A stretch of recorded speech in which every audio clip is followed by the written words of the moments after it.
Ils forment le premier bloc. Et ce n'est pas un hasard. Ils font et défont l'actualité, ils analysent, ils jugent.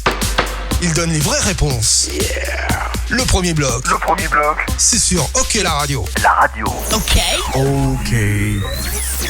Madame, monsieur, bonsoir, bienvenue dans le premier bloc, 165e édition. Nous allons aborder d'ici quelques minutes nos rubriques habituelles en compagnie de Laurent Perroton et de Christian Ponty. Bonsoir, messieurs. Salut tout le monde. Bonsoir à tout le monde. Mais nous allons pour une fois débuter de façon un petit peu particulière cette émission puisqu'il y a une grosse information qui est tombée en début d'après-midi sur nos mails et ça fait quand même, je pense, pas mal de bruit. Elle nous vient de La Chaux-de-Fonds et on apprend aujourd'hui que Louis Matte ne sera plus l'entraîneur du HC La Chaux-de-Fonds à la fin de la saison. Changement d'orientation voulu par le club. Alors justement pour en parler, puisque c'est l'info chaude de la journée, avec nous le président du conseil d'administration du HC La Chaux-de-Fonds, Olivier Calam. Bonsoir monsieur Calam. Bonsoir. Merci de nous accorder quelques minutes. Voilà, en fait, on ne s'attendait pas. Vous êtes sans doute très sollicité en ce moment, donc merci de nous accorder un petit peu de temps. Mais c'est une information qu'on n'attendait pas, peut-être surtout à ce moment de la saison. Alors, d'abord, pourquoi décider de vous séparer de Louis Matte d'ici quelques mois, et pourquoi l'annoncer aujourd'hui? Bon, alors je commencerai plutôt par la deuxième question. Il y a jamais un bon moment pour annoncer ça. Nous, ce qu'on a voulu, c'est être transparent vis-à-vis de Louis et vis-à-vis du club, de l'ensemble des suiveurs et tout, parce qu'on ne voulait pas du tout arriver en fin de saison et puis dire en fonction de, voilà, arriver à l'ADR et laisser Louis devant le fait accompli en fin de saison. On a le respect, on est très reconnaissant du travail qui a été fait par Louis au HC La Chaux-de-Fonds, qui va encore faire, puisqu'il est encore sous contrat avec nous. Mais on trouvait important de le dire suffisamment vite, par respect. C'est des valeurs qu'on défend aussi, d'avoir ce respect vis-à-vis de Louis Matte. Et puis pourquoi ? Parce que maintenant, ça fait 4 saisons que Louis est à La Chaux-de-Fonds. On a eu 2 titres de champion, une coupe, et puis peut-être que le moment est venu, à un moment donné aussi, d'amener un autre discours, de partir. C'est une étape dans l'évolution du club. Ouais. Messieurs Ponty et Perroton, vous n'hésitez pas à intervenir, bien entendu. Cette évolution, elle est logique, effectivement, après 4 ans. C'est un peu, parfois, comme on le dit, et Laurent Perroton le confirmera, le début de la période critique pour un entraîneur où le discours paraître toujours un peu le même, et on a besoin effectivement dans un vestiaire non pas forcément de nouvelles têtes mais également d'une nouvelle voix. Mais concrètement, ça se voit comment, disons, cette entre guillemets usure de votre entraîneur? Non, on ne peut pas parler d'usure. On a voulu, vous savez, diriger, c'est anticiper. Et justement, on n'a pas voulu arriver au stade de l'usure et qu'après, on doit gérer des situations plus compliquées qui peuvent amener à des licenciements en cours de saison et tout. On est plutôt dans l'anticipation, puis de se dire, on va terminer une histoire, puis on va recommencer une nouvelle histoire. Alors moi dans l'analyse et dans ce que vous dites, ce que je remarque, c'est déjà les valeurs. Ça, c'est important. Et quand vous êtes coach professionnel et que vous avez une belle histoire, et notamment avec des titres, parce que les histoires, ça se fabrique avec des titres. Lorsque on va en voyage 30 ans après avec des amis, c'est souvent avec des gens avec qui tu as gagné des choses. Et là où je suis d'accord avec vous, c'est que l'anticipation, il vaut mieux anticiper. Et c'est surtout lorsqu'on gagne. Et ce qui est très difficile à comprendre pour le grand public, c'est lorsqu'on gagne des titres, qu'est-ce qu'on peut faire de mieux après ? À part redescendre. Et du coup, le discours là, il devient compliqué. Et moi, je trouve que c'est plus difficile pour un coach de durer dans le succès que de durer dans l'échec. Et là, je comprends la situation.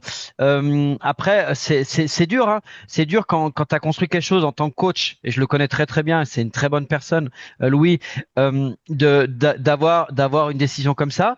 Mais moi, elle est beaucoup plus compréhensible que lorsque c'est dans l'échec et que tu essaies de construire quelque chose et que d'un coup, comme ça se passe à Ajoie, par exemple, où on change tout le temps, même si c'est pas la même division, etc. Et donc voilà. Et moi, je voulais vous féliciter là-dessus parce que ce que j'aime beaucoup dans votre discours, c'est le mot respect. Et ça, c'est très important. On a de moins en moins de coachs, et je parle chez les jeunes. Et du coup, pour les faire rêver un peu et d'arriver dans l'élite, en Swiss League ou en National League, on a besoin de discours comme ça. Mm. Est-ce- Oui, Ouais, Christian. moi je trouve que ce qui est très intéressant dans votre histoire finalement, c'est que faut pas oublier que Louis Matt, quand il est arrivé, c'était un assistant. Et il a fait ses preuves chez vous. Et je pense qu'on peut dire que vous avez vécu une belle histoire commune, mais que souvent, les histoires communes, au bout d'un moment, si tu veux franchir un step, des fois, il faut faire des changements, même quand on a l'impression que c'est pas nécessaire parce que finalement, la situation, elle est absolument pas dramatique chez vous. Et moi, ce que je trouve intéressant aussi, c'est que le club a affiché des ambitions avec cette candidature pour la promotion, avec des nouvelles infrastructures. Ça veut dire que parce que finalement, le plus facile, c'est de rester dans sa zone de confort. On se dit, bah, on a un coach, on gagne. Mais si on veut franchir un step, peut-être qu'il faut changer des choses. Et c'est pour ça qu'il a raison, Laurent. C'est dur de faire des changements dans les apparences, en tout cas, tout va plutôt bien. Mais ça veut dire que des fois, le step, pour le franchir, il faut faire des changements. Et il y a des changements qui sont des fois des crève-cœurs. Monsieur Calam, vous avez entendu donc l'avis de nos deux spécialistes, de nos deux consultants. Moi, je suis un peu le caillou dans la chaussure, un peu dans cette émission. C'est du cas, en fait. C'est du cas. C'est son passé de journaliste, comme Oui, j'entends, oui, exactement. Il nous énerve souvent. Il nous énerve souvent. En fait, c'est juste un journaliste. Mais je vais vous embêter, je vais vous embêter, mais en fait, ce serait une bonne nouvelle pour finalement une situation un petit peu délicate. Je souhaite évidemment que le HC La Chaux-de-Fonds aille au bout, puisse même viser la promotion. Visiblement, c'est un objectif maintenant qui devient très précis et qui est votre prochain grand objectif. Supposons que ça arrive cette saison, vous êtes champion de Swiss League, vous avez la possibilité de monter en National League avec Louis Matt. Ça serait quand même compliqué de se séparer d'un entraîneur champion, non? pas forcément. Pour après, on peut tout imaginer. Vous savez, l'histoire montre aussi que des clubs sont montés avec des entraîneurs, les ont gardés à l'étage au-dessus, et 2 mois après, à l'étage au-dessus, les licenciaient parce que les résultats ne suivaient Un pas. joueur. Exactement, exactement. Donc, à un moment donné, de nouveau, c'est respect de valeurs, comme vous l'avez dit, comme vous l'avez compris, vos correspondants. On a vécu des moments magnifiques, on espère encore en vivre un là. Et autant rester sur ça. Et puis, c'est aussi une opportunité pour Louis parce qu'il a acquis certaines lettres de noblesse grâce au HCC. Il peut peut-être avoir comme ambition, lui, de pouvoir aller à l'échelon supérieur avant nous. Donc, c'était cette transparence à son égard. Voilà, c'est comme ça. Et on a l'exemple avec Guernsey qui a été promu avec Lausanne et ça avait été annoncé avant les playoffs qu'il n'était pas conservé avec l'arrivée d'Anne Sellers. Et malgré tout, il a été promu. Puis ça lui a amené après une brillante carrière en National League comme entraîneur, puis comme directeur sportif. Donc il y a des exemples concrets. Après, moi, ma dernière question, et s'il y a une finale de promotion chaude foncière? Je vous vois arriver, c'est vicieux comme question. Alors, Non, jusque-là, c'est pas grave. Je vous tac. Parfait. Très non, bonne réponse. Non, moi, la question, Vive c'était le hockey plutôt... roman. Ouais, c'est ça, mais moi, je disais, c'est pas peur qu'il soit assistant de Chris McSorley l'année prochaine à Cyr. Non, je rigole. En fait, peu importe, tant mieux pour lui s'il trouve de l'embauche. Mais on serait très heureux si c'est son destin. Mais oui, bien sûr, exactement. Et puis, je pense qu'au moins, il a fait l'épreuve dans cette ligue. C'est quelqu'un qui est capable de gérer un groupe en ayant du succès. Et typiquement, si on regarde ce qui se passe, par exemple, du côté de Bâle, des équipes comme ça, théoriquement, ils peuvent très bien être intéressés par les services de Louis, qui a prouvé que c'était bien plus qu'un assistant. Monsieur Calam, il est clair qu'il est trop tôt pour vous poser la question. Peut-être avez-vous déjà une petite idée, mais quel est le profil alors maintenant pour le HC La Chaux-de-Fonds? Non, pour l'homme à la bande. Déjà, la première remarque quand même, d'habitude, la communication se fait souvent par Burkhalter. Or, celui-ci qui est en même temps l'assistant de Louis, il a deux casquettes. C'était peut-être délicat pour lui de s'exprimer sur ce sujet-là. Donc, j'imagine que c'est vous qui êtes en première ligne. Qu'est-ce qui se prépare alors maintenant? C'est pas pour ça. C'est faut comprendre l'organisation qu'on a mis en place au HCC. Elle date pas de Louis Matt. Elle date d'avant, puisqu'on avait Thierry Paternini. À partir du moment où Loïc a accepté le rôle d'assistant, il travaillait avec son collègue en tant qu'assistant, qui est l'entraîneur principal. On n'a pas voulu qu'il y ait d'ambiguïté à ce niveau-là. Et c'est pour ça que la responsabilité a été reportée sur le conseil d'administration de valider les candidats pour le poste d'entraîneur. Donc, on confie la mission à Loïc de nous amener des candidats qu'on analyse avec leurs forces et leurs faiblesses, si c'est lui qui les met en avant, et le choix nous revient. Donc, on avait déjà fait cette étape-là quand c'était le choix de Thierry Paterlini. Quand Thierry a eu l'occasion d'aller à Langnau, on a demandé à Loïc de nous amener de nouveau des dossiers de candidature. On a eu plusieurs dossiers, dont faisait partie Louis Matt. Et puis, le choix s'était porté sur lui. On va recommencer exactement la même chose. Maintenant que c'est officiel, on va donner le mandat à Loïc Burkhalter de venir en fonction de, c'est lui le professionnel, en fonction de ce qu'on veut. Des opportunités. Et puis, on regardera en fonction des différents candidats, en fonction d'un budget aussi à tenir, et puis on portera notre choix. Donc, ce n'est pas à nous qui définissons le profil. Il sait ce que l'équipe peut produire, mais c'est nous qui choisissons après parmi les candidats. Et question, est-ce que lui, c'est toujours prévu qu'il soit assistant s'il trouve un entraîneur? C'est une question de moyens. Alors, faut savoir aussi qu'on était limité par rapport à la masse salariale, puisqu'on avait touché les 2/3 des fonds à fonds perdus. Exact. Donc, on était limité par rapport à ça. Donc, lui acceptait ce rôle-là, puis ça permettait de mettre un petit peu plus de budget pour constituer l'équipe. Donc, c'est dans son intérêt aussi à lui d'avoir un petit peu plus d'argent à disposition pour faire l'équipe. Et puis il a toujours accepté ce rôle-là. Okay. Bien, Monsieur Calam, on vous remercie d'avoir participé à cette émission pendant quelques minutes. J'ai quand même une dernière question de façon beaucoup plus globale. Et dites-le nous une fois officiellement, enfin même si ça a déjà été dit, mais il faut nous le répéter officiellement. Cette saison, le HCL Chaux-de-Fonds vise évidemment le titre de Swiss League et une promotion. Et s'il y a promotion, ça va se faire comment? Vous avez manqué une étape encore. Vous avez manqué une étape. Ouais, il y a un barrage, mais bon. Non. Alors allez-y. On a un titre à défendre. C'est vrai, vous avez un titre. Il y a la coupe. Il y a la coupe. Il y a la coupe. C'est la dernière en plus. Non, c'est pas vrai. Ouais, c'est juste. Donc voilà, il y a déjà. Alors, il faut aller par étapes. Il y a déjà maintenant un championnat régulier à terminer. Puis après, on a vu l'année dernière, on était aussi dans les favoris. Et puis, il n'y a pas pire, ça, Laurent Perroton pourra oui, il n'y a pas pire série que les quarts de finale. On l'a vu l'année dernière. Premier tour, toujours. Donc, voilà. Donc, une étape après l'autre, on va finir la saison régulière, on va faire les playoffs. Et puis, c'est clair qu'on a déposé notre dossier de candidature. Et puis, le moment venu, on avisera. Mais ça veut dire que si on dépose un dossier de candidature, après, si vous avez une possibilité de monter, vous n'allez pas dire non. Ah non, mais on n'en est pas là. D'accord. Step by step. Merci, Monsieur Calam. Exactement.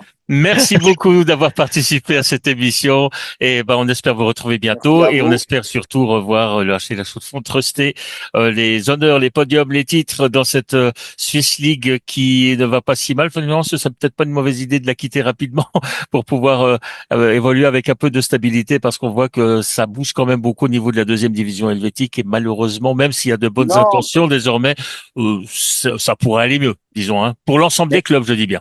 Je dis que, là, de nouveau aussi, passons des messages positifs. Si on veut que cette ligue, elle évolue de manière positive, il faut arrêter aussi avec le mur des lamentations et puis voir le positif qu'il y a.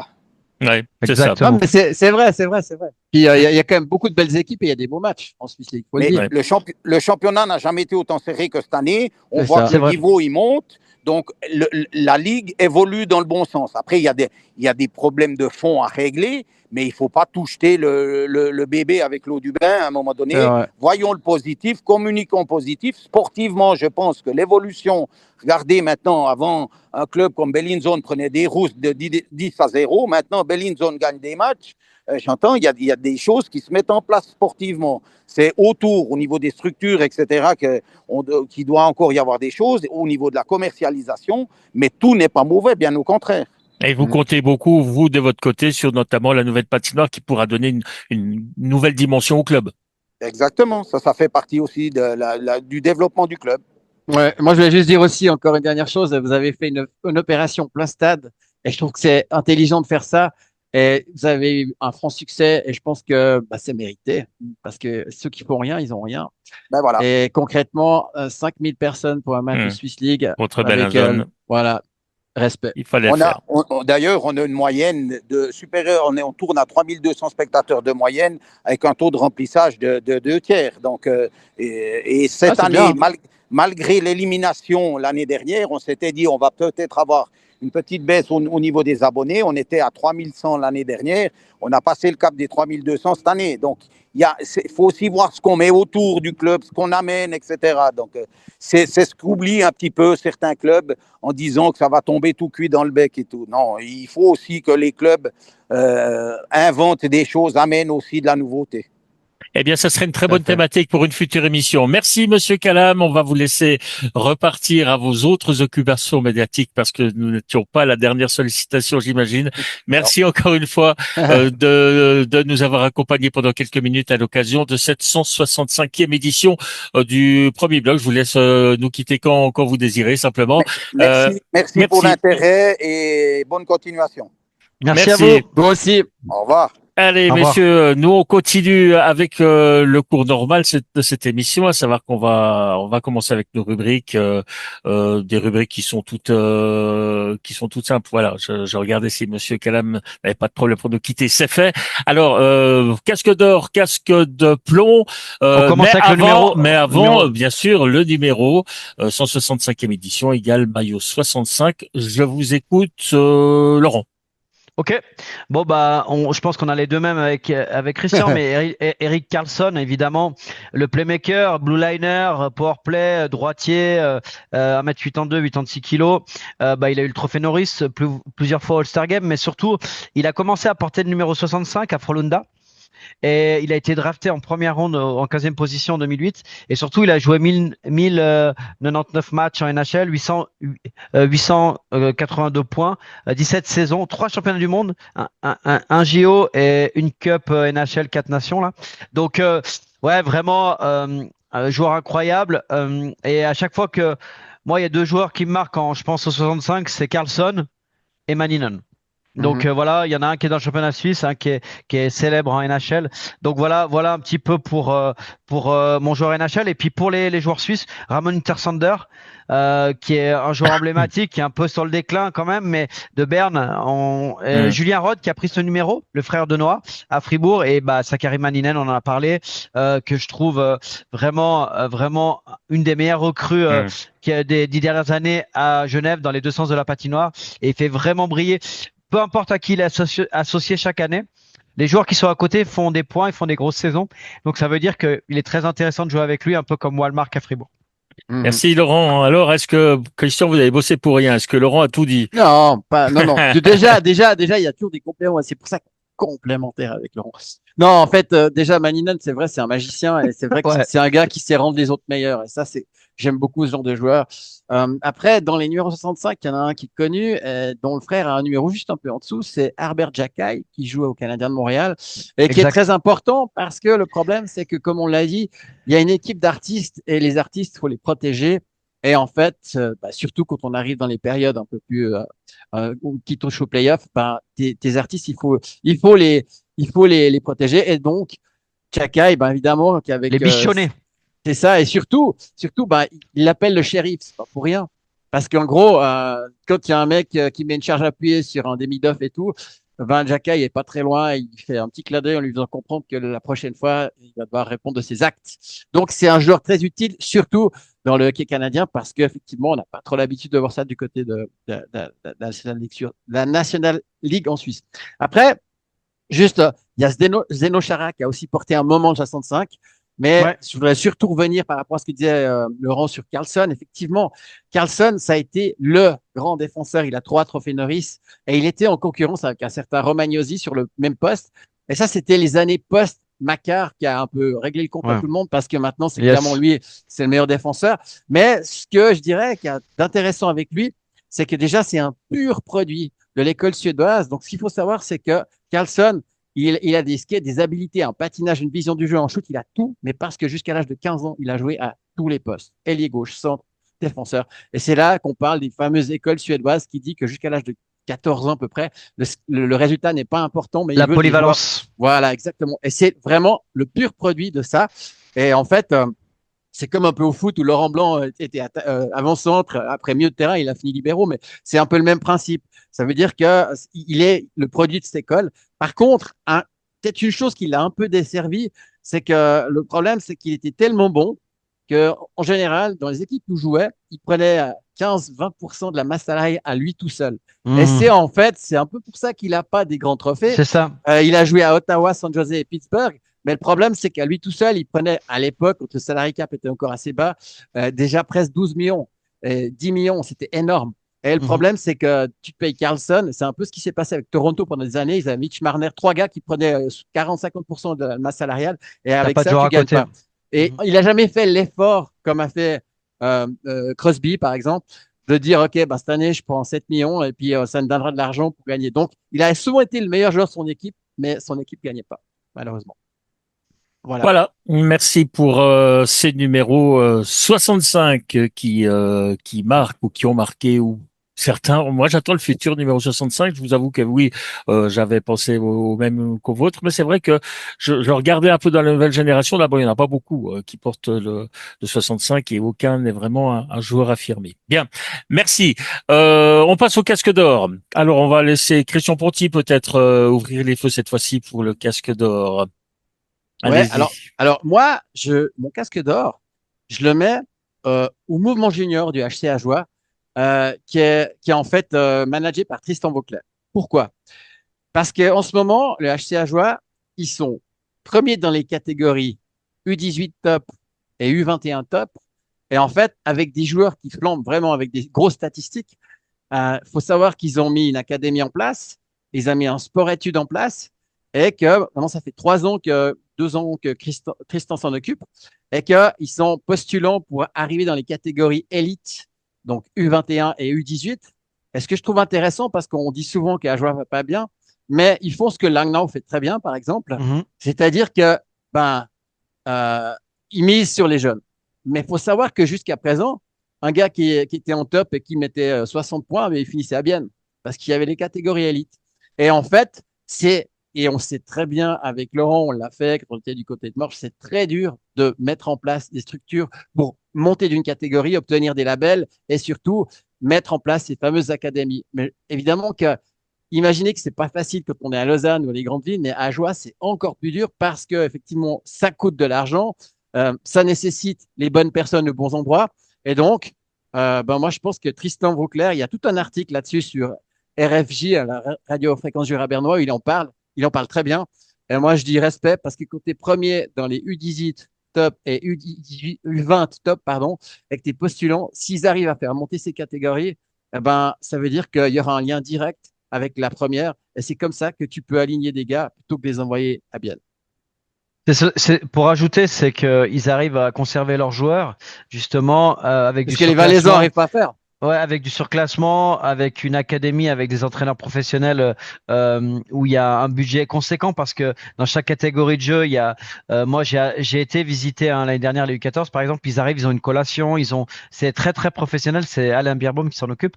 Donc du coup c'est bien de voir des clubs comme ça et surtout c'est très important pour se maintenir en National League d'avoir des juniors, des U21 élites et des U18 élites parce que ça sur le futur à un moment donné, ça va flancher. Donc, tu es obligé ça va passer aussi par la stabilisation de la première équipe par ça.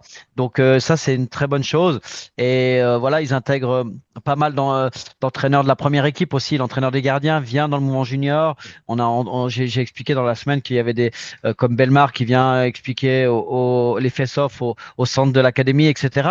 Donc, il y a une vraie synergie. Et puis, je pense que la fraternité entre les deux Vauclair fait que ça amène aussi cette synergie. Mais en tout cas, je suis très content de voir des clubs comme ça. Ils ont structuré avec cette deuxième piste, l'amélioration de la patinoire, la structure. Comme Langnau.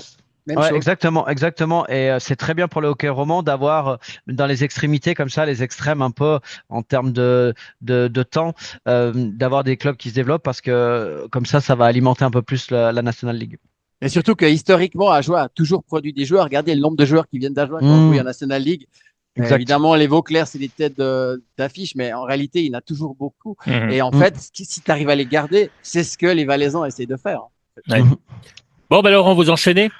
Ouais, alors moi, mon casque d'or, il est un peu ancien, mais c'est surtout dans les moments où tu as envie de te détendre un peu. J'adore ça. Moi, c'est aux citations imagées dans le sport, voire dans le hockey. Et j'adore les moments d'intensité émotionnelle. Hein. Je suis quelqu'un d'émotionnel. Et je me rappelle des moments Je avec confirme.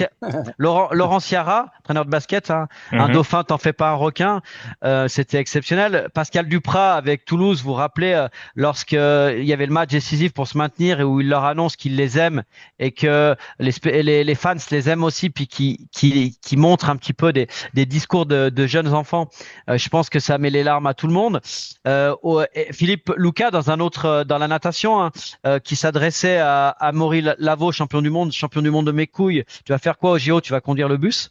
Ça, c'est des moments exceptionnels. Et en fait, en relisant après avec le recul un petit peu l'histoire, et je voulais revenir là-dessus sur le poids des mots entre Paolo Duca s'adressant à Filippo Lombardi lors de la conférence de presse qui a déjà marqué l'histoire du hockey. Hein. Je le cite. Et vraiment, je l'ai relu et ça m'a donné des frissons et je me suis dit mais c'est tellement ce que j'aurais pu dire ou ce qu'on aimerait entendre. C'est pas nous qui partons, Lucas et moi-même. Vous avez coupé nos jambes. Vous avez coupé nos jambes devant l'équipe. Vous avez sapé notre crédibilité. Ça, c'est vraiment exceptionnel vis-à-vis de l'équipe. La décision n'est pas la nôtre, c'est la vôtre. De facto, vous avez enlevé notre autorité. Et la dernière phrase, elle est juste folle. Quand tu tires sur quelqu'un dans le dos, tu ne peux pas juste enlever la balle et dire désolé. Tout cela avec des vocalises fluctuantes dans le contexte tessinois, c'était renversant. Et quand j'ai relu ça, j'ai dit je vais mettre mon casque d'or parce que dans les moments d'émotion comme ça, moi où je suis très impressionné, c'est quand les gens ils arrivent même sous les nerfs, on sent qu'il y a beaucoup d'énergie négative ou positive à sortir des phrases comme ça. Ça te donne une force indispensable et épouvantable à la fois.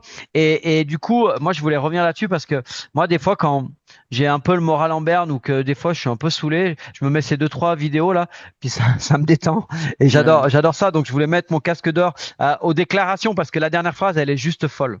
Ouais, mais en fait, ce qu'il y a d'incroyable dans ce que tu dis, c'est que, en fait, Duka, c'est un gars qui bouillonne. Et en fait, c'est drôle parce qu'il est pour ça qu'on l'apprécie. Les 2 premières minutes, il est dans le contrôle et pour finir, il devient Luka. Il a les cils qui froncent.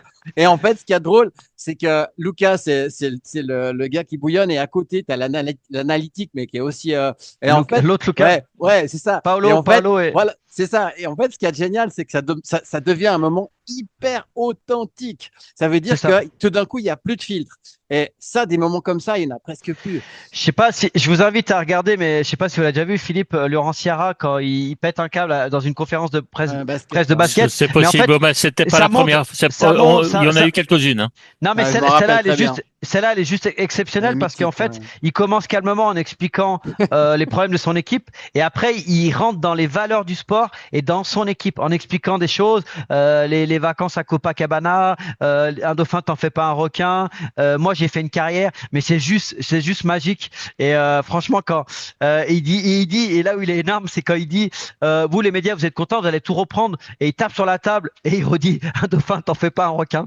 Et ouais, voilà. Moi, j'adore ce moment de télévision. Ce qui est incroyable, ce que tu dis là, et je pense que ça va parler aussi du cas. Rappelez-vous de Trapattoni quand il était entraîneur du Bayern Munich. C'est exceptionnel parce que Trapattoni avec son monstre accent italien qui parle en allemand, et en fait, tout d'un coup, t'entends les mouches voler parce que tous les 2 secondes, il tape sa main sur le bureau et ça vibre, il vient franc fou. Et en fait, c'est un moment exceptionnel de gars qui a un tempérament qui dit enfin ce qu'il pense. Et j'adore ça. Ouais. J'ai le souvenir d'un entraîneur d'Ajoie qui s'était cassé la main en frappant du poing contre la porte des vestiaires. Exact. Voilà. Je me souviens plus du nom et voilà. Bref, passons. Ouais. L'émotion, parfois, elle se traduit aussi comme ça par des phrases magnifiques, par des réactions magnifiques. Il y avait eu Benoît Laporte.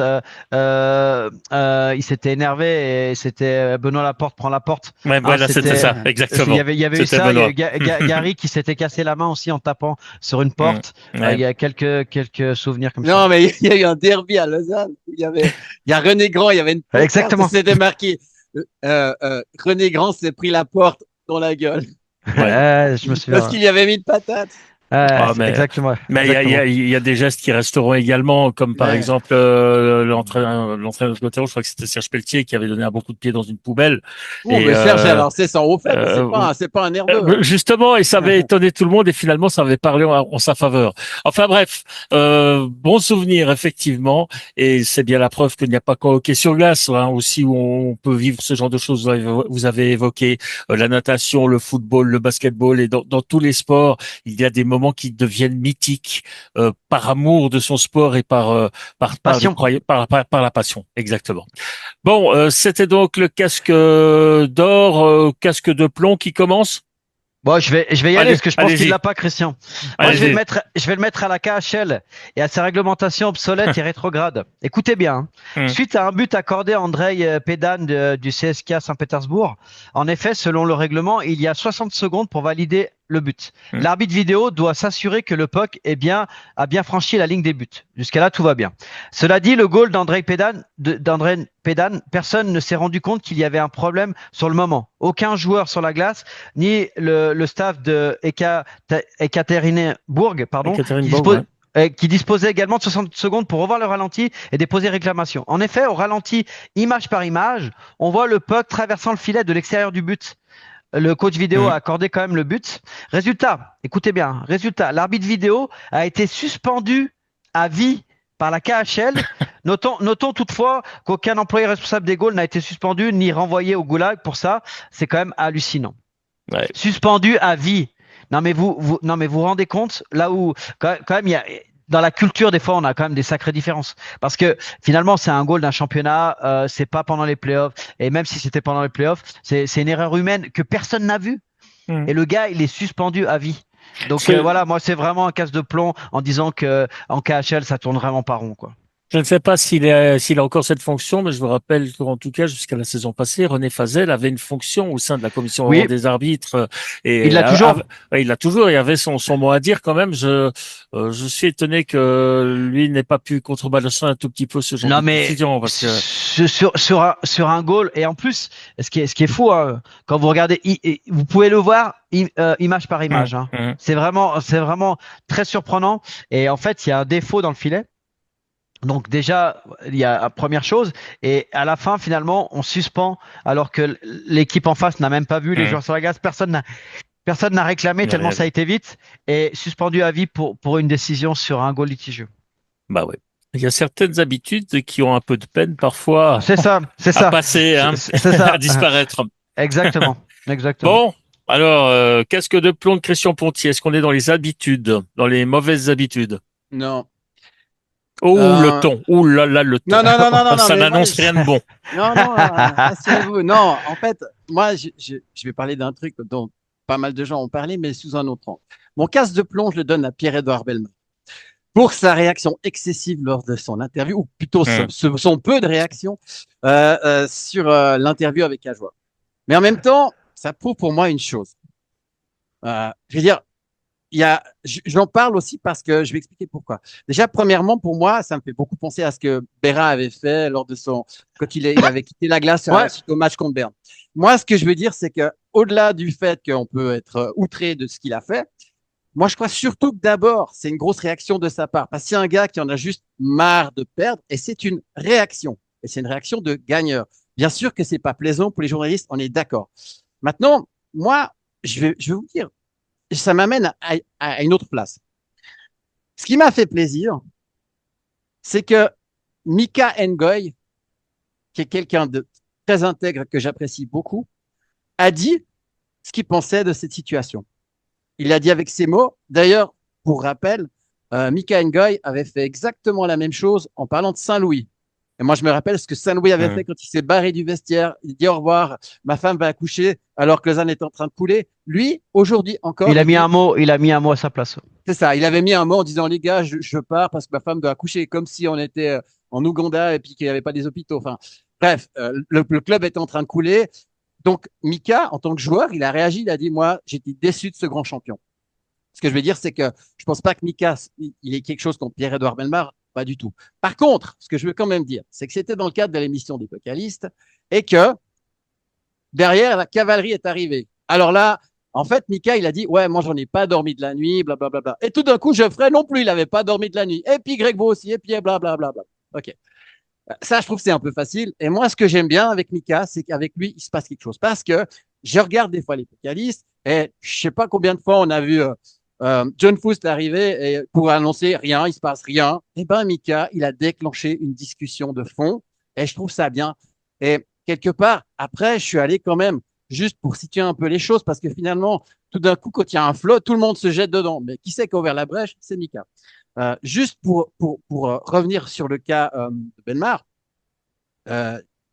mentalité de gagnant. Il possède une mentalité de compétiteur aiguisée par des années NHL qu'il transmet à ses coéquipiers. Il incite à être plus exigeant envers eux-mêmes. Esprit d'équipe. Il est reconnu pour son esprit de groupe, son altruisme, sa capacité de se sacrifier pour l'équipe, une qualité qui le rend très apprécié par ses coéquipiers. Humilité. Malgré sa carrière et de nombreux succès, il est décrit comme un joueur humble. Donc, ce que je veux simplement dire, et je reviens sur Berra, pour moi, une mauvaise réaction, c'est pas toujours une mauvaise réaction. C'est ce que je pense. Je pense que Zidane, il met un coup de boule, mais ça reste un grand joueur. Bien sûr que c'est pas bien ce qu'il a fait. Moi, ce que j'ai pas aimé, c'est qu'il y en a qui ont suivi la cavalerie, qui se sont sentis un peu plus forts quand Mika a ouvert cette brèche, alors que je pense que lui, il l'a dit avec son cœur en disant juste ce qu'il pensait de l'action, de l'action. Et là, derrière, ça a débordé et ça m'a pas. Merci, merci Christian. Je vais rebondir parce que on en a parlé dans l'émission et puis moi j'ai donné un autre point de vue.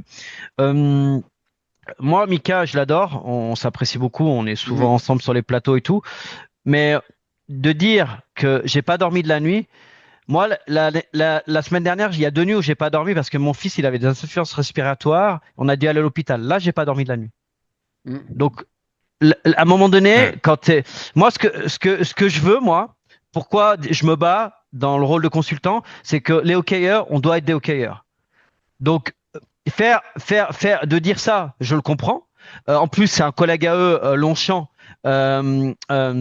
qui vient poser les questions et comme j'ai dit dans l'émission, ça se prépare les questions et quand le joueur il est déçu, tu le sens et en tant que journaliste, tu dois désamorcer avant de commencer à mettre ta caméra et peut-être avoir une proximité avec le joueur. C'est ce que fait très bien Christophe Cerf parce que en discutant avec certains journalistes à RTS, quand ils ont des contacts avec certains coachs ou certains entraîneurs ou joueurs, quand ils se font virer, ils leur téléphonent et tout, il y a une proximité qui s'instaure. Après un match perdu, il y a un journaliste que tu connais pas qui vient et qui te pose ce genre de questions. Tu dois répondre, t'es professionnel, MySport met de l'argent, pas de problème. Mais il peut arriver aussi, t'es un humain, de répondre comme ça.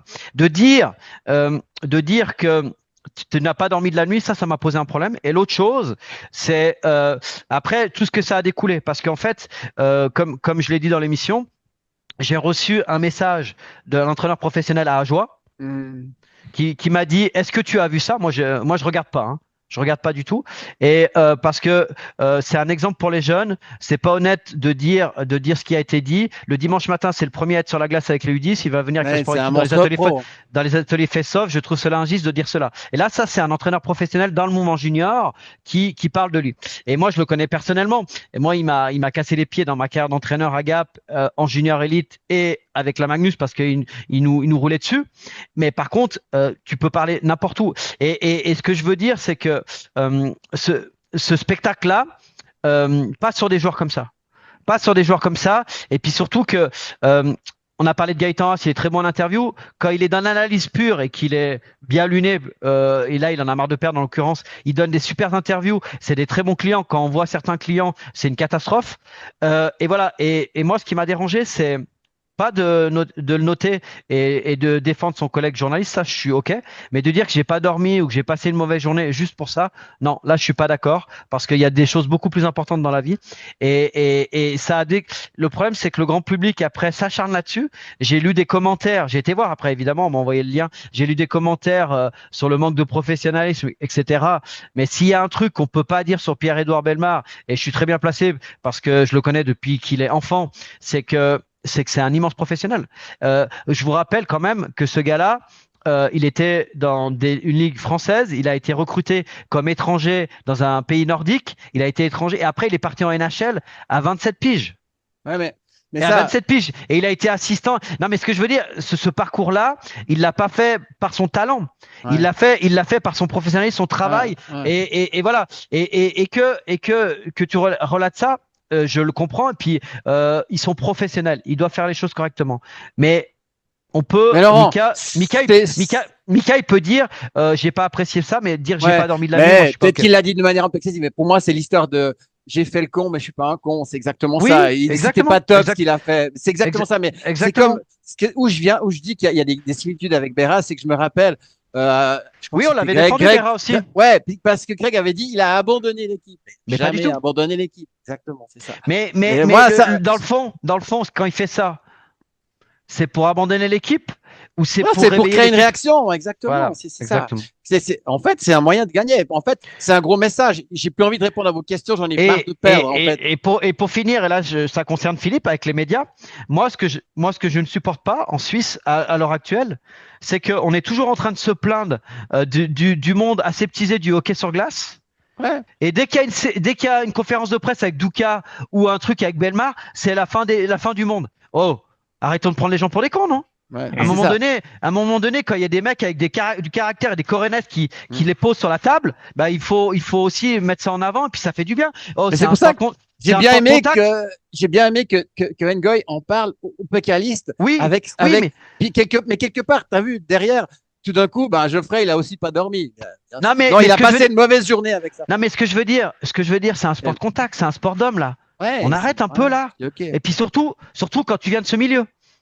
Si t'as pas été dans un vestiaire, je peux comprendre que certaines personnes soient outrées. Mais quand tu as été dans ce milieu et que tu sais ce que c'est, les incidences d'une défaite dans un vestiaire, dans la semaine qui va suivre, non, mais etc., 10 défaites consécutives, qui sait qui reste calme? C'est impossible. Mais si t'es un winner, tu pètes les plombs. Tu pètes les plombs. Tu fracasses tout parce que tu en as marre de perdre. C'est l'essence même du sport. C'est une révolte en fait. C'est une vraie révolte. C'est une vraie révolte. Donc que ça soit souligné, ok. La forme, non. Le fond, ok. Mais derrière, pour moi, il y avait un message. C'est ça que je voulais dire. Voilà. Bien sûr, exact. Merci messieurs. Voilà une émission qui se déroule de façon ô combien satisfaisante. C'est pour ça qu'on est ici, parce qu'on peut dire des choses. Le journaliste que je suis adore vos propos et il va adorer les propos que vous allez tenir sur l'équipe de Suisse qui d'ailleurs vient de disputer son premier tiers-temps contre la Suède pour son deuxième match contre de l'Euro Hockey Tour à Tampere. L'équipe de Suisse qui l'a emporté 3-1 en Finlande, donc. Exact. Allez, un commentaire à apporter sur cette première prestation de la saison. Alors, moi, je vais rapidement, et puis après, je donnerai la parole à Christian, mais la première chose, Reto Berra, classe internationale. Hier soir, classe internationale. Surtout les 40 premières minutes. Deuxième chose, l'équipe et le système, malgré la domination, dans toutes les zones, très compact, très intelligent, patinant, physique, même si des fois il y avait de la domination collectivement parce qu'il y a des sacrés artistes en face. Et puis surtout, moi ce qui me fait plaisir dans cette année très importante entre les JO et les championnats du monde, Doron et après efficacité. Le goal de Jaeger, le goal de Biasca, c'est juste sublime. Le shoot de Biasca, c'est juste sublime. Et ce qui me fait plaisir, et je vais même plus loin dans l'analyse, c'est que depuis quelques années, ces tournois, surtout au mois de novembre, on avait une équipe un peu avec des prospects. Là, on vient avec une équipe un peu plus compétitive et on a expliqué pourquoi, parce qu'il y a des essences très importantes. Ce qui me fait plaisir, c'est que sans les joueurs NHL, avec une équipe sans les joueurs NHL en face, mais qui jouent des rôles importants dans les championnats étrangers, tu t'es performant. Et puis surtout, dans le management et dans les momentum des matchs, t'es performant. Et tu vas gagner 3-1. Et ça, c'est l'ensemble des tournois depuis 3 ans où à chaque fois, oui, Fischer, est-ce qu'il est toujours l'homme de la situation? Fischer, il sera toujours l'homme de la situation tant qu'il est dans le top 4 au championnat du monde. Ce qui se passe avant, on n'en a rien à faire. Par contre, ce qui s'est passé avant là, ça a amené ce résultat d'hier soir. Et en fait, c'est l'habitude de jouer les grosses nations, les grands rendez-vous, de répéter les choses qui font que ces joueurs-là, et là, il y a des joueurs qui sont encore assez jeunes au niveau international et qui ont été très bons. Et c'est aussi la profondeur et le niveau du championnat actuel de la National League qui amène ce résultat. Mais en tout cas, les 2 premières périodes, il n'y avait pas de goal. J'ai pris un plaisir. Et l'intensité, la vitesse, c'est juste sublime. C'était assez bien filmé aussi. Franchement, voilà, très content pour l'équipe de Suisse et très content de cette première victoire et très content pour Berra parce que là, il met, comme vous dites souvent, un caillou dans la chaussure au sélectionneur sur le poste de gardien de but parce qu'avec ce qu'il a produit hier soir, il est un candidat plausible pour les JO. Absolument. Une autre précision, parce que je vais quand même. Allez-y. Ouais, non, en fait, moi, je voulais juste dire pour un peu compléter ce que Laurent vient de dire. Moi, ce qui m'a fait plaisir, c'est que en réalité, comme il a très bien dit Laurent, la Suisse a fait le dos rond au début du match, mais ils leur ont laissé les extérieurs. Ils n'ont pas été dangereux. Ils ont été en maîtrise. Et moi, ce que j'avais envie de dire, c'est que j'ai l'impression que la Suisse a plus peur de la Finlande. Mais peut-être aussi parce qu'il faut préciser qu'il y avait 10 Finlandais suisses qui étaient en face, donc ils se connaissent très bien. Ça, c'est pas anodin. Ensuite, pour parler du caillou dans la chaussure et Taubera, je vous dirais juste un truc. Il a un magnifique nouveau masque de l'équipe suisse. Allô, message. Je veux dire, lui, il a envie d'aller au JO. C'est clair et net. Et c'est vrai qu'il était simplement impérial. Il n'a pas été élu meilleur joueur du match par hasard. C'était totalement mérité. Ensuite, moi, ce que je voulais dire aussi, c'est qu'on parlait de ça dans le journal, le petit journal de la NHL hier, avant-hier. Regardez comme Jäger joue avec l'équipe de Suisse. Et je me dis qu'il y a quand même un problème avec Lausanne. C'est pas le même joueur. Et je parle pas seulement de son goal. Je dis vraiment globalement, il a fait un très bon match. Regardez comment Berti a joué hier. Dans le volume de jeu. Ouais, c'est ça. Et en fait, je disais dans l'émission qu'il y a des gars, quand ils mettent le maillot de l'équipe suisse, c'est pas les mêmes joueurs. Et il y a des joueurs qui sont formatés pour les championnats du monde. Berti, c'est un bon exemple. Son skate, il est excellent. Et de nouveau, il a fait un excellent match. Fora a fait un match XXL en défense. C'est ça que je voulais dire. Fora Afrique. Ouais, Fora capitaine et Fora sur le premier bloc. Avec tout ce qui a été dit. Vous l'avez joué hier soir? Et hier, il fallait jouer du muscle. Tellement solide. Et moi, je dirais même un truc. Je sais pas si vous avez remarqué, mais quelque part, on peut tirer un parallèle avec ce qui se passe. En fait, à un moment donné, il y a eu la grande mode de prendre des gardiens étrangers. On est en train de revenir parce qu'on se rend compte déjà que jouer avec 6 joueurs de champ, c'est peut-être plus facile. Mais c'est surtout qu'on s'est aussi rendu compte qu'il y avait beaucoup de gardiens parce qu'ils venaient de l'extérieur. On s'est dit, ouais, ils sont meilleurs. Mais on s'est rendu compte que c'est pas tout à fait vrai. Les vrais gardiens étrangers en Suisse qui sont totalement dominants, c'est Satteri et c'est Rubec. Voilà. Exact. Le reste, Jivonen, ça a été bien un moment. Reidenborn, voilà. Olkinuora, même chose. Ranta, vous avez vu ce que ça a donné. Et en fait, ce que je trouve très bien, c'est qu'il y a une nouvelle émergence des gardiens suisses. Et ça, c'est aussi indirectement, je dirais que pour moi, c'est la résultante de ça. Et je pense que même ce qui se passe avec Akira Schmidt, mais avec d'autres gardiens suisses, et je trouve ça très bien.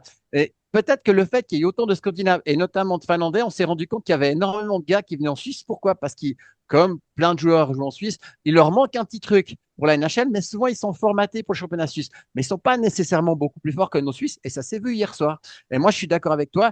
Peut-être que maintenant, on se rend compte que la Suisse est dans ce roulement et qu'ils n'ont plus aucun complexe. Et je pense que les autres nations, que ce soit les Finlandais, les Suédois et les Tchèques, ils disent oh, on va pas rire contre les Suisses, même si c'est pas l'équipe A, en guillemets. Ben, je trouve que ce qui est bon à voir, ce qui est beau à voir, c'est qu'une équipe B, voire C, tient tête à ces équipes-là. Et pour moi, c'est un vrai progrès. Bon, merci messieurs. Je veux juste reformuler ma question de base. Quand je disais qu'on arrive à la fin du premier tiers d'heure, en fait, le match il a bien lieu donc demain. À 18h contre la Suède. Alors non, justement, à midi. Alors, ben, voyez, il y a 2 matchs à midi. Je suis en train de m'embrouiller avec mes horaires. Alors c'était le seul match en soirée contre la Finlande. Voilà, alors voilà, c'est juste. Alors 2 mots quand même sur ce match Suisse-Suède. Alors là c'est un vrai test parce que la différence entre la Finlande, la Suède et la Tchéquie, c'est l'intensité physique et les duels. Dans les duels, la Suède et la Tchéquie nous posent souvent des problèmes dans les duels. Et puis c'est des équipes qu'on arrive. Le jeu physique, ouais. Moins à battre. Donc là, c'est un vrai test et on va voir où on en est. Et je suis impatient de voir ces matchs exactement pour ces raisons-là. Donc on verra. Et puis petite mauvaise nouvelle, on va voir mais Turkov n'a pas fini la rencontre. Donc j'espère qu'il n'y a rien de grave parce que c'est un joueur important pour Lugano et pour l'équipe de Suisse. Et lui, les Absolument, matchs de ouais. prépa avec l'équipe suisse, c'est chaque fois le coup. Hein. C'est incroyable. Déjà, là, il y a une année, il s'était blessé. C'est terrible. Quoi. Parce qu'en plus, Ouais. il est vraiment enfin en forme.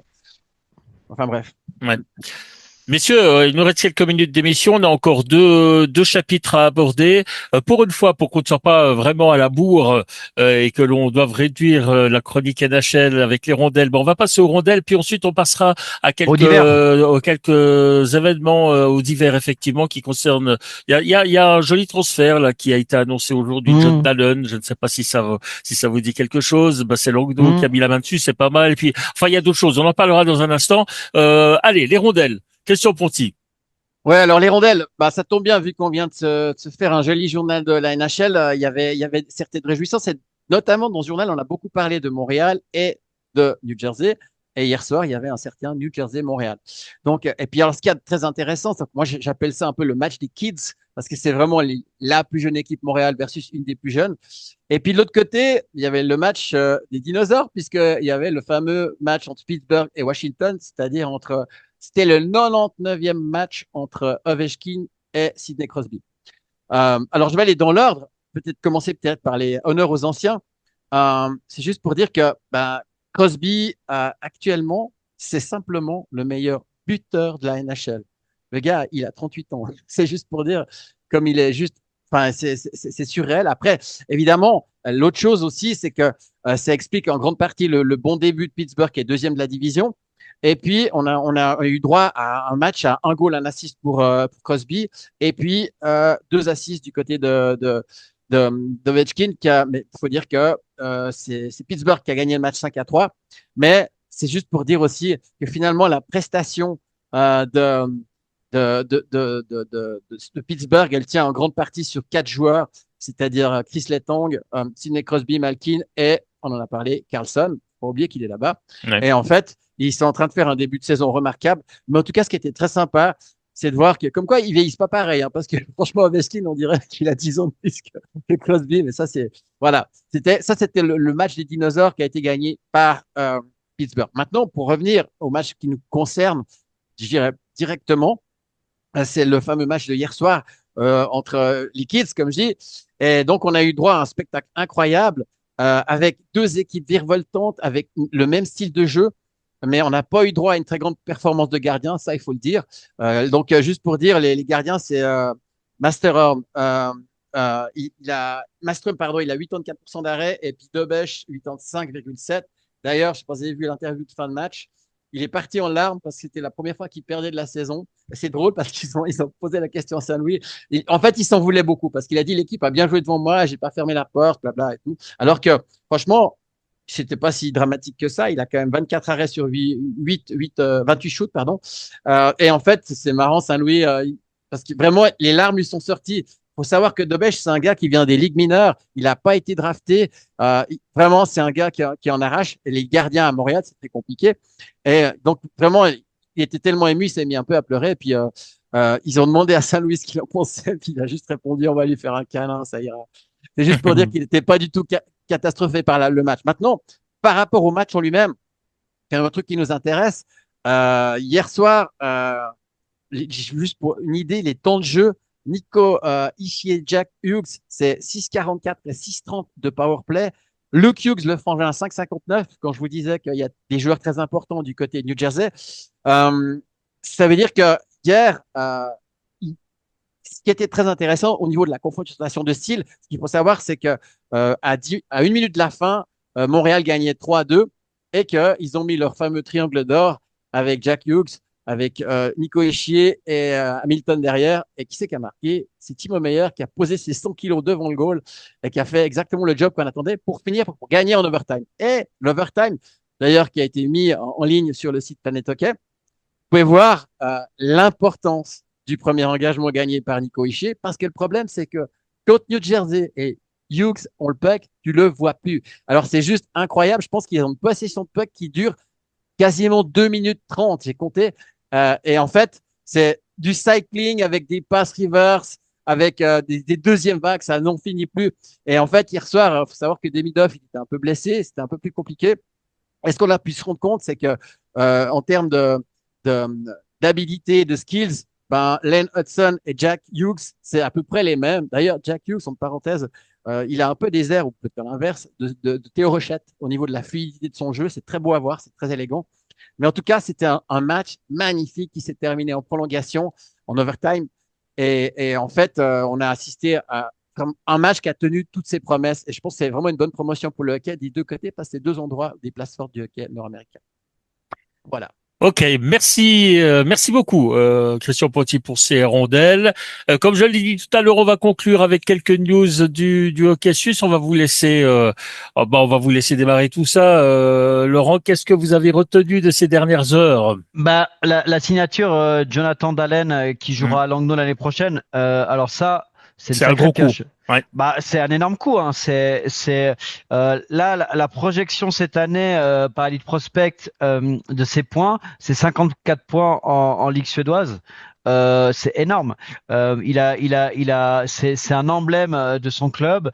Il a joué à San José en NHL. Il est complet. Il peut jouer dans les deux sens de la patinoire. Il est très très habile techniquement. Il est capable de passer, de scorer. Donc ça, c'est vraiment encore un joueur à découvrir. Donc ça, c'est la première bonne nouvelle. La mauvaise nouvelle pour Lausanne Hockey Club, la blessure de Dominique Cahoun. On parle d'une blessure au poignet, d'une incertitude, peut-être poignet cassé 2 mois. Donc ça, c'est encore un problème après ce homme-là. Et Rochette, on attend de savoir ce qu'il en est. Il n'y a pas de communication un peu en interne. Ce qu'on entend, c'est l'épaule. On verra un petit peu ce qui se dit publiquement. Antoine Keller qui va continuer sa carrière en nageois. Donc ça, on a une discussion un petit peu avant l'émission off sur le choix. C'est vrai que là, il y a 4 gardiens. Alors, je vous permettez, je vous interromps pour expliquer le contexte de la discussion d'avant. Moi, en fait, je pense. Alors, rien à dire sur la qualité d'Antoine Keller, c'est évident. Rien à dire sur le travail de Vauclair pour recruter un tel joueur. Mais je pense que ce travail, Vauclair devrait le faire s'il était à la tête. S'il était à la tête d'une formation de pointe qui a les moyens d'élite, je ne pense pas que c'était aujourd'hui la priorité d'Ajoie. Et en plus de ça, je vous rappelle quand même qu'Ajoie a quand même 3 autres gardiens qui s'appellent Ciaccio, Kons et Patenaude. Que leurs dernières prestations sont tout à fait à la hauteur et que finalement, eh bien, le fait de faire déjà jouer cette saison Keller va de nouveau poser un problème parce que j'imagine qu'il y en a 3 en ce moment qui doivent faire la gueule quand même du côté de Porrentruy et c'est pas à même à ramener un petit peu de sérénité dans le vestiaire. Et puis ça veut dire surtout qu'apparemment la saison prochaine, on repart avec Patenaude et Keller qui ont les deux un nouveau contrat. Et puis il faudra choisir entre Kons et Ciaccio. Visiblement, ça sera Kons qui fera les frais du choix. Mais enfin, je trouve que c'était pas le moment et c'était pas aujourd'hui indispensable de le faire. Il y a d'autres priorités à mon sens du côté du HCA.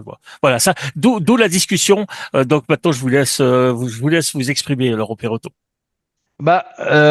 Oui, je comprends votre point de vue. Moi, ce que je vois, c'est que on a Kuntz qui est en fin de contrat, qui a été pas mal blessé. On a compté pas trop sur lui au départ. Après, on lui a donné le temps de jeu. On a donné un peu à Patenaude, à Ciaccio.